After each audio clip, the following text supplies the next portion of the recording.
Welcome in, everyone. I'm John T. McCall, Senior Pastor of the Bethel Missionary Baptist Church in Pasadena, California. And this is the week leading up to Father's Day. And today we have a panel of medical experts and pastors who are with us today.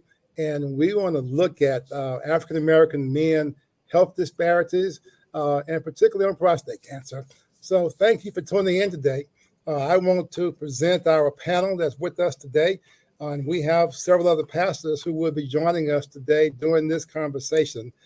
Tune in, bring your loved one along today as we look at this really critical issue of prostate cancer and health disparities in African-American men. I want to begin today with Dr. Dorff with an introduction, and then moving on to Dr. Ashing and City of Hope employees, James as well, and then our pastors. Dr. Dorff. Hi, I'm Tanya Dorff. I'm a medical oncologist at City of Hope. I am the section chief for the genitourinary cancer section, and my research and clinical interests, so the patients I treat and the clinical trials that I design and run, are focused on prostate cancer. Thank you. Dr. Ashing. Good afternoon. Thank you so much, Pastor McCall. Thank you, Dr. Dorff. I'm Kimlin Ashing. I am a psychologist by training and Associate Cancer Center Director for Community Outreach and Engagement here at City of Hope. So warm, wonderful June gloom greetings from City of Hope.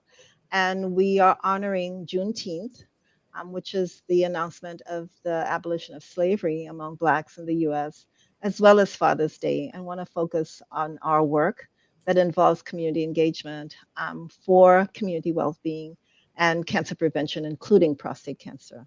Thank you. Thank you.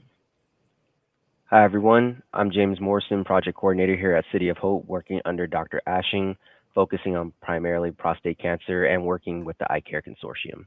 Thank you for having me on. Thank you. Pastor Skinner. Hi, I'm Tyrone Skinner. I'm senior pastor at the Metropolitan Baptist Church in Pasadena, right up the street from Pastor McCall, who is my great friend, and I'm glad to be here. Okay.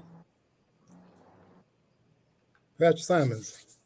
I'm Pastor Sajo Anthony Simon. I pastor the Covenant City Fellowship Church in the city of Santa Ana, California, Orange County. I'm friends with Pastor McCall and Pastor Skinner, my fellow pastors, and it's great to be here and be with all of you. Well, thank you to all of you today, especially to our City of Hope staff and our pastors and colleagues in the ministry. This topic of cancer, prostate cancer, the C word, frightening when you get the diagnosis of having cancer. Dr. Dorff, can you tell us about the work that you're doing in combating this dreaded disease? Yeah, and thank you so much for the opportunity. What we know is that African-American men are about twice as likely to be diagnosed with prostate cancer. So they're at greater risk for reasons we don't understand necessarily. And because there have been barriers and disparities in access to healthcare, they're more likely to die from prostate cancer. And that's something that's unacceptable. Research shows us that if African-American men with prostate cancer come in and get the prostate cancer treatments that we have, that they actually do great. They respond very well. The treatments benefit them. But it's a question of being diagnosed. No one wants to be diagnosed with cancer, but if we are able to diagnose early through screening, then the disease can be cured, and then you'd never need to meet me because I tend to meet men with more advanced stage prostate cancer. So for City of Hope, it's really important to help with screening and prevention in addition to treatment. But yeah, my focus is on developing novel treatments because as good as our treatments are, they do still fail for a lot of men, and we are always looking to do better. So one of my tasks is, or interests or goals is to reduce disparities. I've been really honored to partner with great people like Dr. Leanne Burnham, Dr. Rick Kittles in developing some research that's really trying to understand how we can do better, not just for some prostate cancer patients, but for all, making sure that we treat a wide variety of prostate cancer patients. Okay, thank you. I know our panelists and our pastors have questions, but I want to get through today your presentations first, and then we'll come back and begin our dialogue and asking you some questions. So, Dr. Ashing, how about your role with City of Hope? Yes, thank you, Pastor McCall. So want to, highlight some of the things that Dr. Dorff spoke about in terms of the need to focus and prioritize Black men. 30,000 Black men in the U.S. will hear these words: "You have prostate cancer." We know that some of the risk factors which address some of the cultural issues is that we oftentimes don't talk in our community. So if you have a first degree relative who had a prostate cancer diagnosis, as well as maybe even cancers like ovarian and colon cancer, you may be at higher risk and need to speak with your doctors. So many African American men, Black men, are insured. They have coverage, but may not always be getting the best care. And we know that prostate cancer screening guidelines have shifted over the years, in part resulting from the fact that some of these guidelines and recommendations are not always taking our community into account. When we look at Black men, it's almost necessary for us to have this discussion with our families. Has there been a prostate cancer diagnosis in the family? There's no shame, there's no stigma, even though those things exist in the community. We have to be able to combat those and really talk so we know our risk. Talk to our clinicians, our physicians, let them know that we have heard a talk on this webinar saying that I may be a greater risk, and so have that conversation so that you get the referral and prescription for a prostate cancer screening.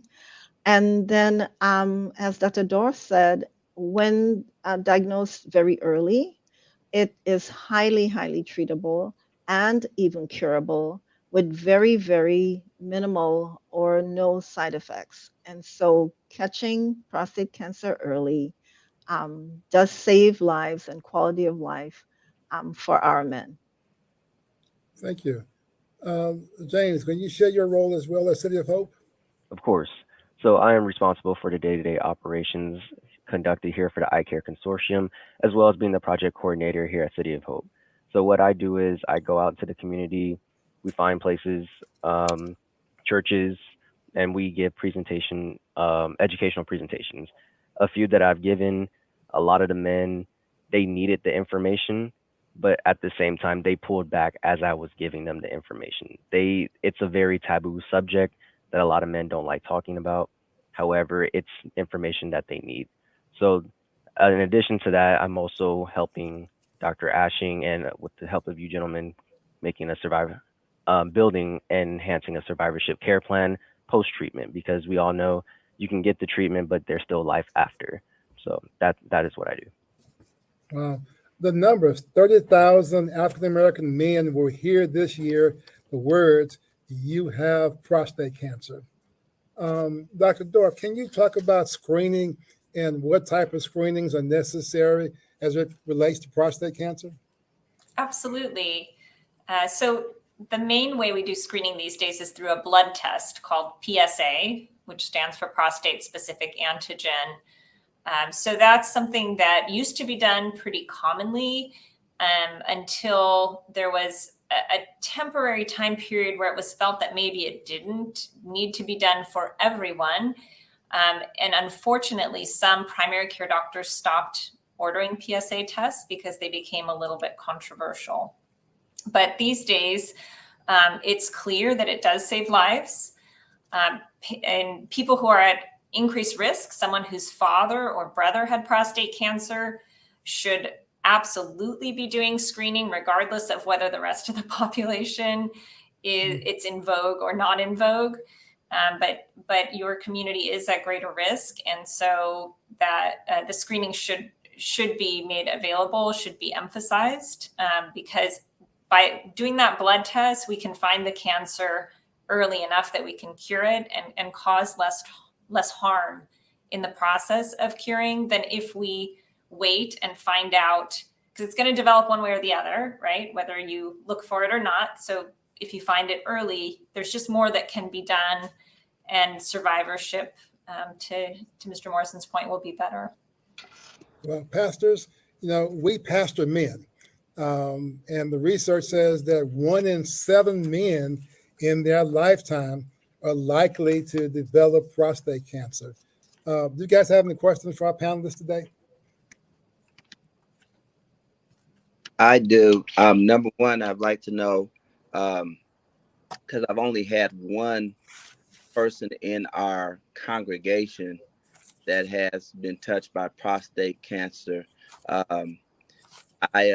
We constantly talk about it amongst our men because of what I've gone through on the other health spectrum of the health issue. So I would like to know, is there any in Orange County, is there anyone that we can reach out to or contact where they can come and do the seminar with our men so that we can get additional information?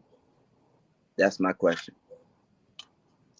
Yes, and so City of Hope has about 40 community practice sites. We have 2 or 3 in Orange County, including a cancer center in Irvine. So we can certainly partner with City of Hope, including the campuses and the clinics in Orange County. We're also happy to come down and do an educational workshop with your community. We can also consider virtual platform as well. So happy to come and share this information, because I know sometimes that connection is critically important. So actually, you can share this webinar with your congregation, but actually being there can be a more powerful impact for the community to activate them, as Dr. Dorff said and James said, that it's a difficult subject, but it's life-saving. And it's much easier to have a PSA and prevent it and or catch it early, where the treatment is less invasive and you could go on, be cured, and move on with your life, as opposed to having the more complex treatments that's associated with more advanced cancers. Okay, thank you. Also, I got a follow-up question while I'm on the mic. Now, I've heard the different numbers. I've kind of paid attention to it. So when should we as Black men start to get screened? Which is the question that I'm now kind of confused in. And then how often after the first screening should we have a follow-up? Well, it's a very good question, and the recommendations change all the time, which is why it's hard to keep track. So for someone who has prostate cancer in the family, they can look at when that person was diagnosed, and you want to start a good 5 years ahead of that.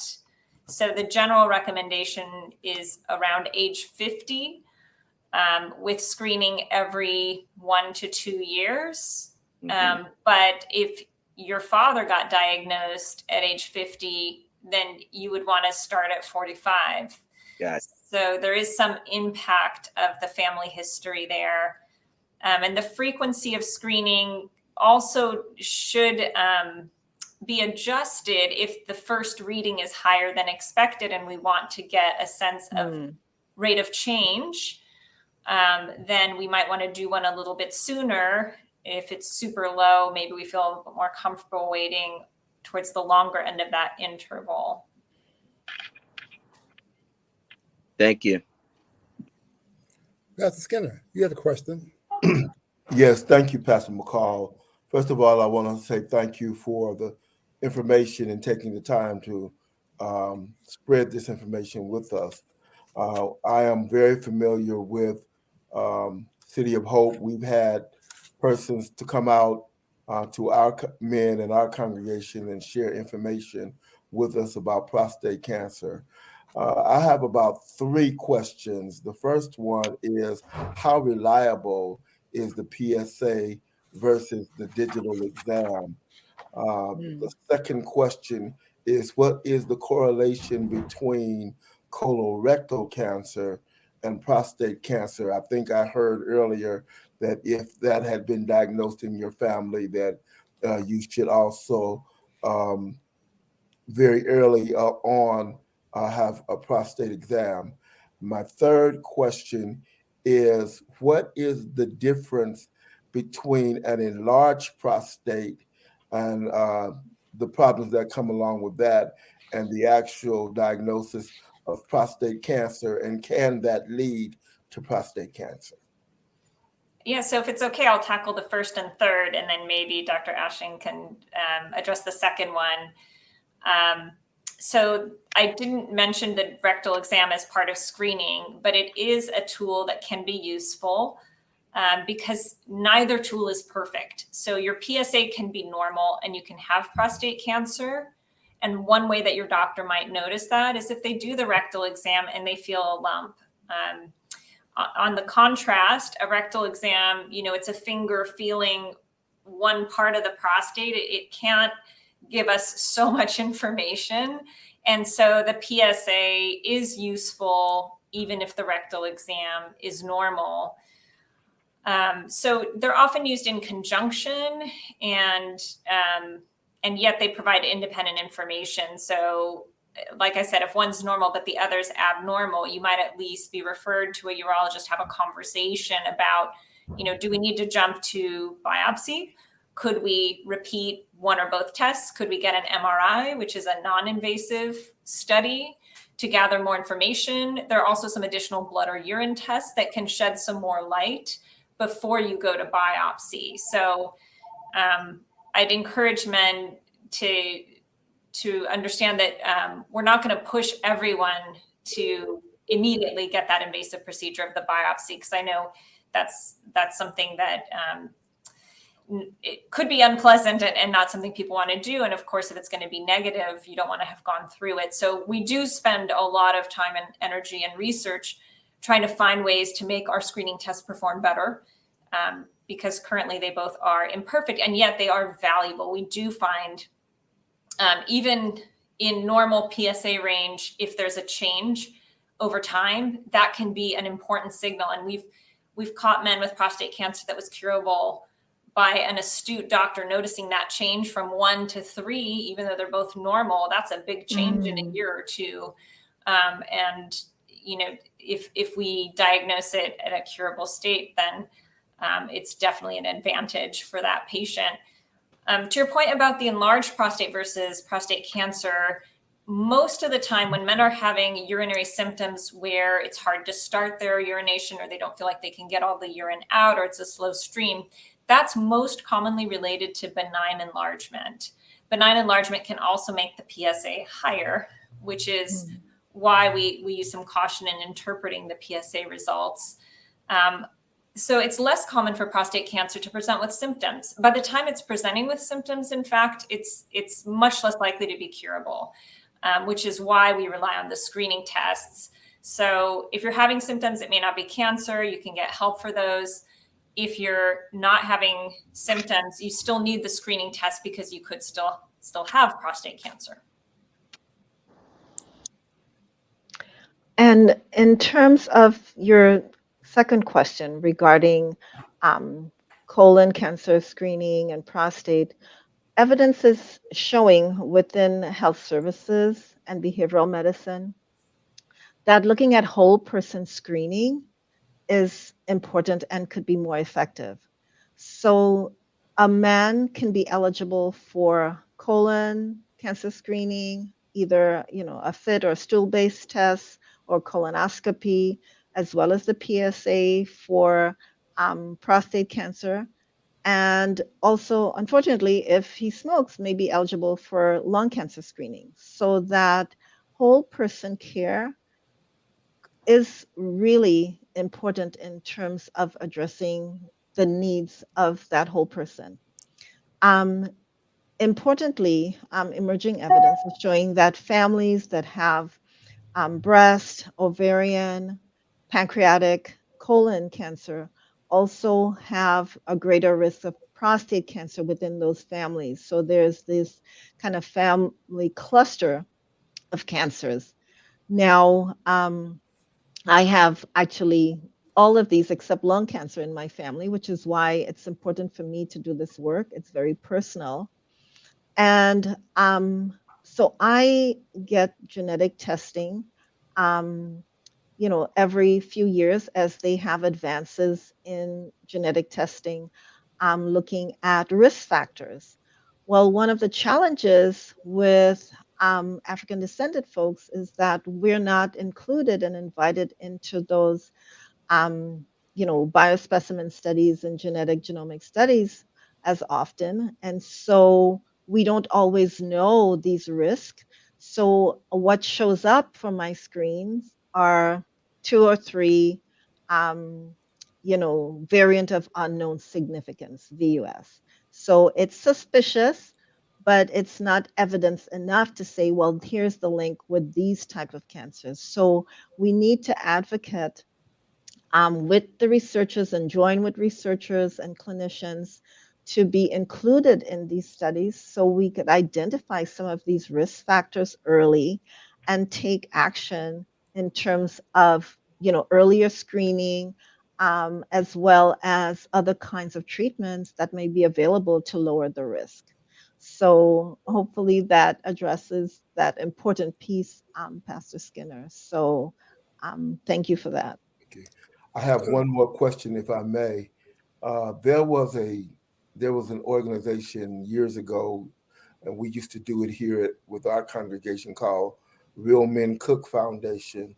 I want to know if either one of you were familiar with that, and are there any organizations that offer that type of service? It was an informational service, but they were working on where there would be a local site. There are sometimes men, especially while they will not go into the doctor's office or go to be tested, if it's brought to them, there's a great possibility that they will participate. So is there any type of organization as that can be offered in our communities? Important question, Pastor Skinner, and Pastor McCall has raised that with me. So currently, we don't have a mobile screening unit. We have one on order, and it will hit the road late fall this year. So that would be available.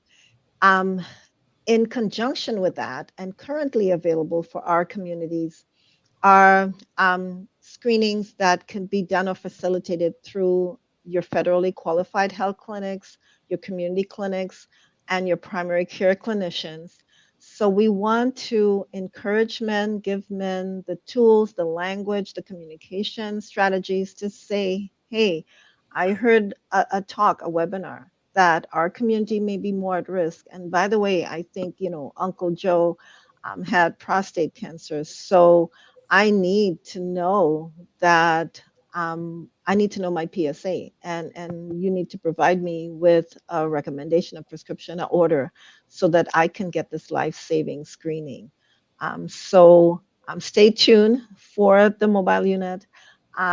There are screenings right now available for our men through Covered California, through our federally qualified health clinics, and your primary care clinician. Thank you. Thank you, Dr. Ashing. I want to pause for a moment. We have another one of our panelists who's joined us. Pastor Turner, will you introduce yourself, please? Hello, I'm William Turner, and thank you for including me in this most worthy meeting. I had prostate cancer, and they removed it with no radiation chemotherapy. And a couple of years ago, I had colon cancer, and it was removed without radiation. So I'm grateful that I have recovered from all of my major problems, but I'm certainly concerned about other men across the country. As I travel from state to state, I'm encouraging them to have colonoscopies, exams, and please take care of themselves. So whatever I can do as a survival to move the program forward, I am certainly willing. Pastor McCall keeps me abreast of the meeting and the progress. So, and thank you, Pastor Skinner, for joining us in this most worthy move. And it is a fight. It is a battle that we're trying to win. Yes. Thank you, Pastor. And Dr. Dorff, I have a question. My prostate cancer was detected, on the regular physical after my PSA had gone up. Can you give us some helpful information or suggestions of how do we get African American men past the scare or this notion of a digital rectal exam, of coming in and at least getting screened? Yeah, that's a great point. Most of the time, a digital rectal exam will be done when there's an elevated PSA because, as I said earlier, PSA is not perfect. And so a benign enlarged prostate will make more PSA. And before we do something really invasive like a biopsy, we might want to check the rectal exam. But it's possible these days to get diagnosed without a rectal exam if one's PSA is elevated and an MRI can be performed, to better delineate what's happening inside the prostate gland and then go to biopsy. So if the rectal exam is the barrier, please don't let that prevent you from having prostate cancer screening by PSA testing. But generally speaking, the rectal exam is pretty quick and pretty painless. It sounds unpleasant, but I think if you talk to other men who have had rectal exams, they live to tell the tale. Okay. Dr. Ashing and James, this is the week leading up to Father's Day. Can you give spouses and children or relatives some hints or messages that would be helpful to give to the male figure in their life to go get screened? Sure. So according to research, and a lot of men are willing to go to work. Guys will work themselves to death for their families, but they won't get screened. So I want them to take that mentality. I will do anything for my family, my kids, my community, and really focus it on their own health. We tend to ignore going to the doctor. If you have a simple blood test, you might ignore it for a month or two. That's the type of activity that needs to cease and try to shift our mind to thinking, hey, if something's here, I can catch it early, and therefore I can not only be the head of the household like most men want to be, but also still be the man they know they are. So that's generally what I would say.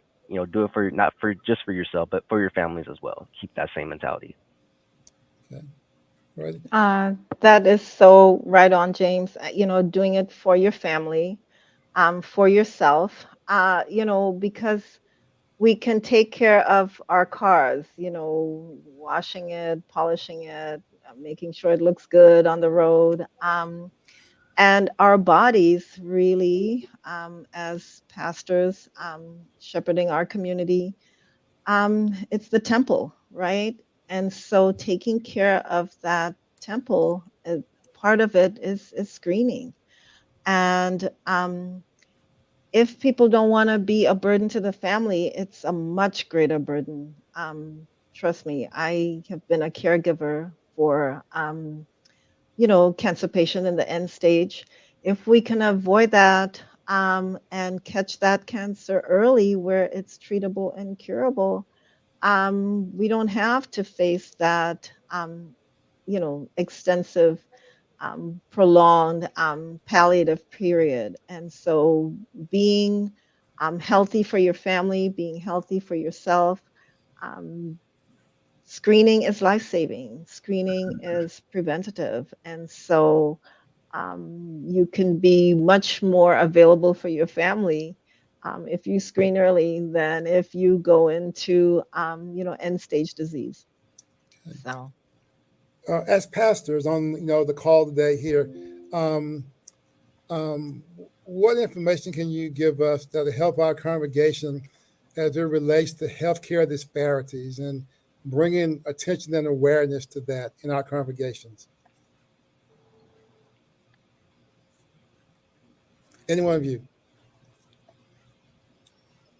Dr. Ashling, Dr. Dorff? I think my main message is that the disparities that we see in death rates from prostate cancer appear to be largely driven by lack of access. And that's something that we can fix, lack of access to healthcare. So the way that we keep more men alive and more men in your community alive is by doing cancer screening so we can treat and cure cancer versus having it detected in later stages, like Dr. Ashling was talking about. So disparities can be overcome to a large extent if we just get men in the door and have them get their regular health care. Okay. Dr. Ashling? Yeah, so along those important comments from Dr. Dorff, some of these barriers to healthcare access has to do with the lack of trustworthiness in the healthcare system. We have been violated by the healthcare system. We have been disappointed by the healthcare system. And so it is a response, it's an adaptive response. However, one of the things that we want to do at City of Hope with the community is say, yes, we acknowledge those things. And it's sad, it's deplorable, but the fact is we have to take charge of our health. So if we are in a clinical situation where we're not feeling respected and valued, change that, clinician. If that clinician is not responsive to your questions about, as a Black man, you need to be recommending colon cancer screening, prostate cancer screening for me. And if you're not, then you're not being a good clinician. You're not being a good doctor. And so finding another clinician and talking to your community. So you have health ministries. These health ministries may be able to help to give voice to the community in order to how to advocate for themselves to get the orders, to get the prescriptions for these life-saving screenings. And so it's important that despite the discrimination and basically racism within the healthcare system, we still need to work within those healthcare system, advocate for our community, empower our community in order to get the best care, because these are life savings. And we know, as pastors, I'm sure you are dealing with families who are struggling with many issues, including cancer, way too early. And if we can screen and prevent those cancer or make those treatments much more, uh, patient friendly, so it's not as invasive, then it improves the quality of life. It improves the family quality of life. It improves our productivity within our family and within our society. So we need to activate our community. And despite the racism and discrimination, we need to keep moving forward for our people. Yes. If I could just add that, at City of Hope, we certainly advocate for our patients. Across the board, there are insurance companies that might deny certain services or certain treatments. And an institution like City of Hope has a little bit more power to force their hand and to say, this is what's right for this patient. So I recognize that sometimes insurance is a barrier. And that's one that we can't overcome just with our good intentions and our education. But, we are really trying to advocate for our patients to get the right care. And again, being at a very academic institution, sometimes we're just better able to get our patients help, get their prescription drugs covered at a cost they can afford, get them the right treatment that we think they need. Yeah. Along those lines, Pastor McCall, if you don't mind, I wanted Yeah. to add City of Hope work with our community, including Bethel and other advocacy organizations, including American Cancer Society, to pass a law in California, signed January 1, SB 987. It's the Cancer Care Equity Act, and it allows for patients who are covered by Medi-Cal to petition to their insurers to cover their care at comprehensive cancer centers like City of Hope, where they can get state-of-the-art treatment as well as access to precision medicine that will do genetic genomic testing to tailor the treatment to that cancer, as well as clinical studies that may be important for that patient. So SB 987 is the Cancer Care Equity Act.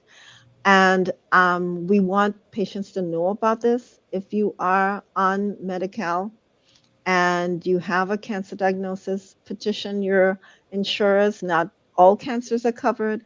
The law states complex cancer, but that's wide open what complex cancer means. And we know in this case, activation of the community to seek approval from their insurers to come to comprehensive cancer centers like City of Hope and others in Southern California will afford them the best care. So SB 987, the Cancer Care Equity Act. That's important to know. That's really important. Pastor Skinner, you had a question? Well, first of all, I want to thank Dr. Ashing and Dr. Dorff, because you hit on two topics that really a problem in communities of color, if you will, and that is the socioeconomic piece, and also the racism, the systemic racism that has been involved in medicine, and why Black men especially have a fear because of the stigma of medicine in general. But another piece, and I don't want to mix apples with oranges, but another piece is the mental health piece also. There are, in our community, there are people who are suffering from mental health issues, and that prevents them from getting care in general health care in other areas. And I'm wondering if City of Hope, I heard Dr. Dorff talk about the socioeconomic piece, but I'm wondering, is there any type of help to bridge those two pieces, the mental health and the general health piece, especially as it relates to Black men and prostate cancer? So, Pastor Skinner, I can start. So at the front end, in terms of screening, yes, I mean, depression and anxiety could be a factor, a personal level factor, an individual level factor that would reduce the motivation or the desire for healthcare seeking. And that's where, giving one permission to say, I'm experiencing depression, I'm experiencing anxiety, and these are also very, very treatable. And seeking support within the community, within the family, to get to the right services can provide relief for that person so that they can live life to the fullest. In terms of at City of Hope, and I would imagine other cancer centers as well, we have a very robust supportive care medicine component that has an array of services to deal with whole person care, including spiritual well-being, but also addressing the needs in terms of, the social network, social functioning and isolation. We know, social isolation is a horrid comorbidity that can happen. And if you feel a sense of shame or stigma, I have cancer, I can't talk about it, there are also services and resources available within City of Hope, support groups and networks to address those. In terms of the societal or social determinants of health, we also do an assessment with our patients, and certainly part of the Eye Care Consortium looking at prostate cancer needs of Black men. We're also measuring and addressing the societal determinants of health. So issues of, food insecurity, housing, transportation, and how all of these factors influence access to care, adherence to care, or completing your care and following the doctor's orders. Granted that you trust the doctor is giving you the right treatments and caring for you as with dignity. Then we have supports and structure to attend to those. It's not perfect, it's in its pilot stages, but we do recognize the importance of true whole person care, and making every effort to attend to those needs so that the person can have those things taken care of so that they can better attend to their cancer, complete their treatments, complete their visits, so that they could be, hopefully cured, and have, the best quality of life possible. So I think you spoke very well about the importance that City of Hope and other comprehensive cancer centers place on whole person care, and mental health is certainly part of that. And we do really have great resources for our patients that many of them have found really helpful as they're coping with the diagnosis, and how that's going to change their identity or their relationships as they're going through treatment. But to get back to the initial question also about how that impacts people accessing healthcare, it's a huge issue. There is a shortage of mental health care professionals, and there's a huge need. So that's, I think, one area where we'd really be looking to you as pastors to notice when people need help, and maybe together with family, just really encourage people to recognize when they are struggling and what impacts that can have, and try to mobilize community support to get people to look for help so they can be better. Wow.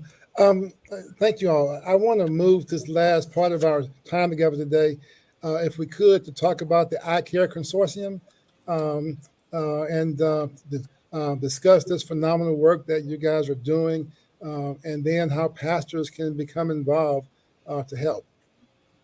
Thank you so much, Pastor McCall. And you are the community co-PI. So this is very much a community partnership to address the unique needs of prostate cancer among Black men. And so this is a consortium with Mayo Clinic and City of Hope and 100 Black men. We have 5 projects associated with the Eye Care Consortium, dealing with the continuum of prostate cancer, right? At the point of diagnosis. Another project is dealing with at-home care. My project is looking at survivorship care plan, as James mentioned, and also looking at the societal or social determinants of health related to how that is and survivorship outcomes. And a led by Dr. Solomon in Nigeria, focus on the integration of stress factors, as we were just talking about mental health, and its impact on survivorship and quality of life. So we're covering a broad component of, prostate cancer. In the survivorship care plan component, we know that the Commission on Cancer recommend a survivorship care plan for men so that they could understand the treatments, the side effects, the recommendations for follow-up care, and other kinds of tests that they may need, as well as healthy lifestyle practices. So we're working with the community to hear their voice, so that our survivorship care plan that we are tailoring specific to Black men would be responsive to all of those needs, including addressing co-occurring chronic illnesses, because we know, unfortunately, men may also have diabetes, and other kinds of, chronic illnesses. There may be financial challenges, so there would be components in the survivorship care plan about resources, as Dr. Dorff talked about, in terms of medication coverage. That's an important piece. Oftentimes, prostate cancer survivors are on lifelong, hormonal treatments and all of that. And so coverage for the medication would be important. We are addressing physical functioning, other kinds of social and psychological components. Again, giving, interventions and recommendations around, supportive, family support, social support, spiritual support. So isolation is not something that one has to deal with while they're also coping with prostate cancer. So we're very, very excited to invite other pastors to join in this consortium, to join in this movement. With your blessings, some of this would be featured on a cancer channel that would discuss the eye care consortium, so that we can broadly educate and activate men into screening as well as survivorship care across the country. And actually, eye care has aims for global reach as well, because prostate cancer is a disease that also impacts African ancestry men all over the world. And so we want to reduce the burden for our community here in the US, but also globally as well. Thank you. Thank you for that. Pastor Turner, I think you want to ask the question, sir. Yes. Well, first I want to thank City of Hope and Mayo Clinic, who is worldwide recognized and renowned for your services. Because of some technical difficulties, I'm late getting on, but I have a question, and that is, are you available? Have you dealt with that, having portable units to come in certain communities and do testing? Yeah. So thank you, Pastor Turner, for that. We did mention briefly about it. And so we have a mobile unit in order. So it's not on the road yet. The tires are not on. For late fall, that would be available for mobile screening in the community. And we want to focus on whole person screening, so that in one appointment, they can have their prostate screening, colon, screening, given a stool-based test, get a recommendation for lung screening, unfortunately, if they smoke or have exposure to tobacco. So it will be a whole person screening approach.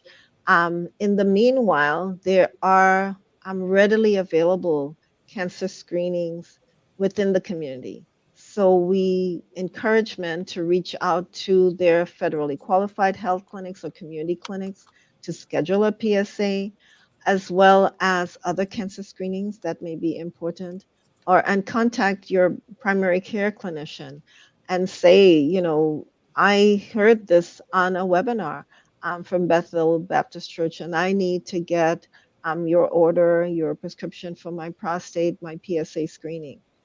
So activating the community is critically important, and not being so deferent to the doctors, because they're not always mindful of these cancer screenings that are important, so very, very important for us in terms of saving lives. All right. Thank you.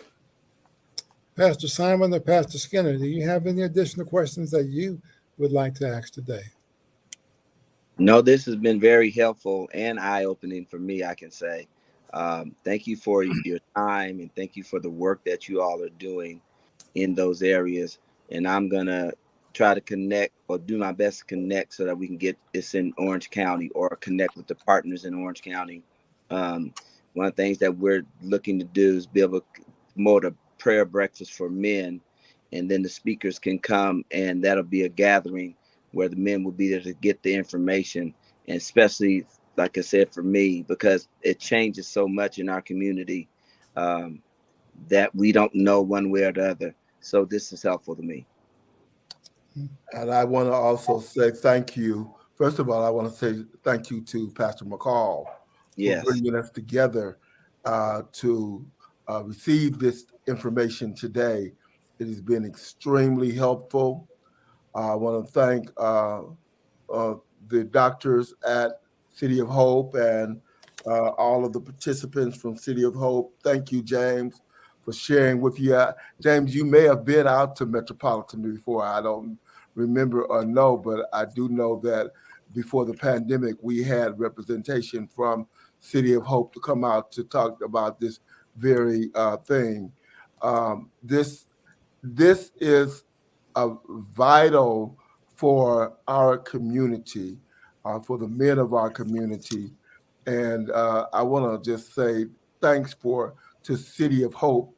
The access and equity piece is extremely important. I am on the advisory committee for another medical institution here in the city of Pasadena for the Community Advisory Board.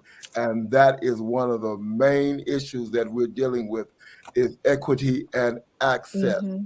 And while healthcare is trying to be equitable, you can't be equitable without the proper access.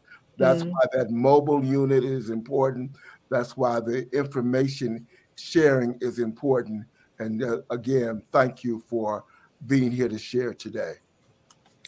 I want to thank all of you and my pastor friends and colleagues today. You know, I'm a prostate cancer survivor, 12 years in now. My father had prostate cancer. I have an older brother who has prostate cancer.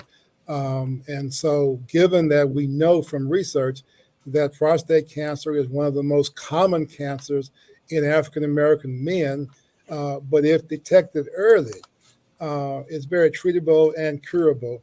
And so I'm excited about all that we've heard, the survivorship plan with iCare, and all of what City of Hope has to offer.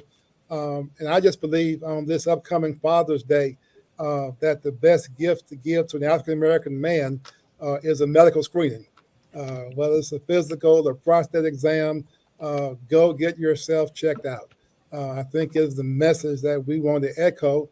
I want to give today our panelists from City of Hope the last comments to give your final comments today on this webinar. Dr. Dorff? Yeah, I would just like to say thank you so much for tackling this important and sensitive issue. I think the more people talk about it and can see that going through the process of cancer screening, and even if it results in a diagnosis, there is that other side. There's that life post-cancer, that cancer doesn't have to end up derailing your life or defining your life. So I think it's beautiful that you're promoting cancer screening and sharing your story. I think that's a very powerful way to help men overcome their hesitations about getting screening. Thank you. James? And I would like to say thank you to the panel for having us on today. And I would like to say, don't isolate yourself. That is the worst thing you can do.